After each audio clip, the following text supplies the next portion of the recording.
Today I'm making a video showing you how to replace the rear wheel bearing on a Mk6 Gti. First thing you want to do is remove the caliper. You know, obviously the wheel, it's off. But the caliper, you move it all together. Don't pull the slide pin bolts. Just pull these big triple square bolts in the back here. Use a 14 mil triple square to get those both out of there. Once those bolts are out, you can take this caliper and just pry it straight off. You can do as long as your e-brake is released, and you can just set it out of the way. Use a caliper hook, whatever you want to do, and get that out of the way. Now with that removed, use a T30 to remove this set screw.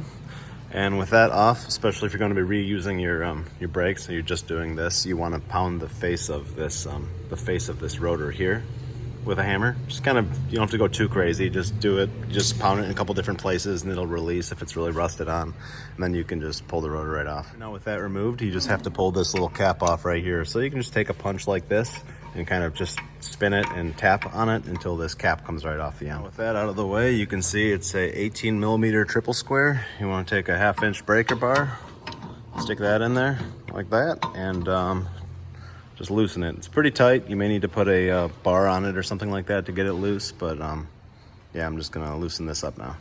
With that bolt off, you should be able to pull this right apart. This is a very, very bad example. Obviously, the half of the ball bearings went flying everywhere. Yeah, normally they slide off as one unit when you're just replacing this for a noise. I'm replacing this for a bigger issue, it looks like here. But yeah, so that just slides right off.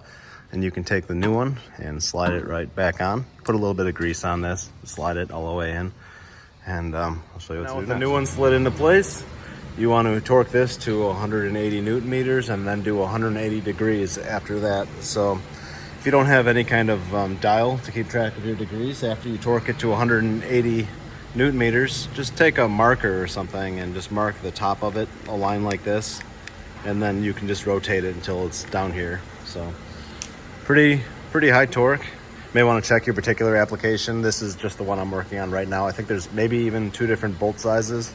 Just, you know, make sure, look it up on your own. But yeah, this one's 180 Newton meters, 180 degrees. And then take your cap, pound the cap back in like this afterwards, and just use a hammer and just walk around the perimeter of it real carefully until this is back in place, and then just put your brakes back together the way you found them, and you should be good. So thanks for watching.